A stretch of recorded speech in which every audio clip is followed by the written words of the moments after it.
প্রিয় বন্ধুরা, চারজন নবী যারা এখনও দুনিয়ায় জীবিত রয়েছেন, সেই চারজন নবী কারা এবং আল্লাহ তাআলা তাদের কি কি ক্ষমতা দিয়েছেন, আপনাদের মধ্যে যারা জানেন তারা অবশ্যই কমেন্ট করতে ভুলবেন না। আর যারা জানেন না তারা ভিডিওটি শেষ পর্যন্ত দেখতে থাকুন। আল্লাহ তাআলা মানুষের হেদায়েতের জন্য আমাদের পৃথিবীতে 1,24,000 নবী এবং রাসূল পাঠিয়েছেন, যারা যুগে যুগে মানুষের নিকট আল্লাহর পক্ষ হতে হেদায়েতের বাণী পৌঁছে দিয়েছেন। এবং আল্লাহর শেষ নবী হজরত মুহাম্মদ মুস্তাফা সাল্লাল্লাহু আলাইহি ওয়াসাল্লামের ইন্তেকালের পর নবীদের আগমনের এই সিলসিলা চিরতরে বন্ধ হয়ে গেছে। কিন্তু এই 1,24,000 নবীর মধ্যে চারজন নবী এমন আছেন যারা আজও পর্যন্ত জীবিত আছেন এবং যাদেরকে আল্লাহ তাআলা তাদের জীবিত অবস্থাতেই তুলে নিয়েছেন। সবার আগে এই কথাটা আপনাদের মনে রাখা উচিত যে এই পৃথিবীতে যত আম্বিয়ায়ে কিরাম এসেছেন তারা সবাই নিজ নিজ কবরে জীবিত আছেন এবং অবশ্যই তারা নিজ উদ্দেশ্যে সফল। আল্লাহর নবী হজরত মুহাম্মদ মুস্তাফা সাল্লাল্লাহু আলাইহি ওয়াসাল্লামের বর্ণিত হাদিস রয়েছে যে আম্বিয়া কিরামের লাশ ভক্ষণ করাকে আল্লাহ মাটির জন্য হারাম করে দিয়েছেন। তাই আজও আল্লাহর নবী নিজ নিজ কবরে জীবিত আছেন। কিন্তু এর মধ্যে অবাক করার মতো বিষয় হলো এই নবীদের মধ্যে 2 জন এখনও আমাদের জমিনে আছেন আর 2 জন নবী আকাশে জীবিত আছেন বলে জানা গেছে। বলে রাখি, এই 4 জন নবীর মধ্যে হজরত খিজির আলাইহিসসালাম ও হজরত ইলিয়াস আলাইহিসসালাম আমাদের জমিনেই উপস্থিত রয়েছেন। কিন্তু হজরত খিজির আলাইহিসসালাম নবী ছিলেন কি ছিলেন না এ নিয়ে অনেক মতভেদ রয়েছে, তবে সঠিক কোনো বর্ণনা পাওয়া যায় না। অনেকে বলেন তিনি নবী ছিলেন, আবার অনেকে বলেন তিনি আল্লাহর বান্দা ছিলেন, আবার অনেকে বলেন তিনি নবী ছিলেন না কিন্তু জীবিত আছেন।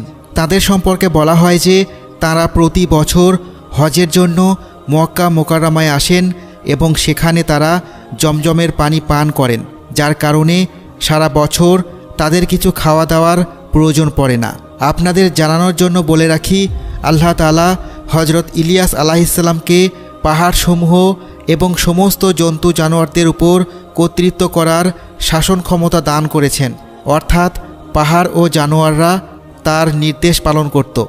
আর হজরত খিজির আলাইহিসসালামকে নদী ও সাগরের শাসন ক্ষমতা দান করা হয়েছে। হজরত ইলিয়াস আলাইহিসসালাম সম্পর্কে বলা হয় আল্লাহ তাকে 70 জন নবীর ক্ষমতা দান করেছেন এবং তিনি মহিমা ও গৌরবে হজরত মুসা আলাইহিসসালামের মতো। ইসলামিক বইয়ে পাওয়া যায় হজরত ইলিয়াস আলাইহিসসালাম আর খিজির আলাইহিসসালাম পুরো রমজান মাস বাইতুল মুকাদ্দাসে কাটাতেন এবং প্রতি বছর হজ করার জন্য মক্কায় তাশরিফ নিয়ে আসেন। স্কলাররা বলেছেন কিয়ামতের আগে যখন দুনিয়ার শেষ সময় আসবে তখন আল্লাহর ইচ্ছা অনুযায়ী তাদের রূহ কবজ করা হবে। বন্ধুরা, এছাড়াও আকাশে জীবিত 2 জন নবী হলেন হজরত ইদ্রিস আলাইহিসসালাম এবং হজরত ঈসা আলাইহিসসালাম।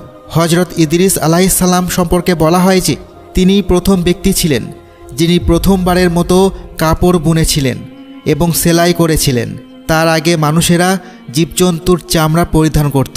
কিছু রেওয়ায়াত অনুযায়ী পৃথিবীতে হজরত ইদ্রিস আলাইহিসসালাম সর্বপ্রথম ব্যক্তি ছিলেন যিনি কলম দিয়ে লেখাপড়া করা এবং জ্ঞান অর্জন করা শিক্ষা দিয়েছিলেন। এই কারণেই তাকে ইদ্রিস অর্থাৎ শিক্ষাদানকারী বলা হয়। আমরা আপনাকে জানিয়ে রাখি যে আল্লাহ তাআলা হজরত ইদ্রিস আলাইহিসসালামকে আকাশে তুলে নিয়েছিলেন। তার সম্পর্কে পাওয়া যায় যে যেদিন থেকে তাকে আকাশে উঠিয়ে নেওয়া হয়েছে সেদিন থেকে আজ পর্যন্ত তিনি জীবিত আছেন এবং জান্নাতে উপস্থিত আছেন। বন্ধুরা, এছাড়াও অন্য আরেকজন নবী যিনি আকাশে জীবিত অবস্থায় রয়েছেন তিনি হচ্ছেন হজরত ঈসা আলাইহিসসালাম। আমরা আপনাকে জানিয়ে রাখি যে আল্লাহ তাআলা হজরত ঈসা আলাইহিসসালামকে তাঁর নবী হিসেবে বনি ইসরাইল জাতির নিকট পাঠিয়েছিলেন। কিন্তু হজরত ঈসা আলাইহিসসালাম যখন তাদের আল্লাহর দ্বীন ও হকের দাওয়াত দিলেন তখন তাদের মধ্যে কেউ কেউ হক মেনে নিলেন, কিন্তু অধিকাংশই লোকই তাঁর শত্রু হয়ে গেল এবং তারা তাকে হত্যার ষড়যন্ত্র করল। তারা এমন ষড়যন্ত্র করল যে কোনো না কোনোভাবে হজরত ঈসা আলাইহিসসালামকে ক্রুশবিদ্ধ করা হোক। কোনো একদিন হজরত ঈসা আলাইহিসসালামকে ক্রুশবিদ্ধ করা হলে ঈসা আলাইহিসসালাম মারা যাননি, বরং আল্লাহ তাআলা তাকে জীবিত অবস্থায় আকাশে তুলে নিয়েছেন। বর্ণনায় পাওয়া যায় যে যখন কিয়ামতের পূর্বে ইমাম মাহাদি দুনিয়াতে আগমন করবেন, তখন হজরত ঈসা আলাইহিস সালাম পুনরায় এই পৃথিবীতে আসমান থেকে অবতরণ করবেন।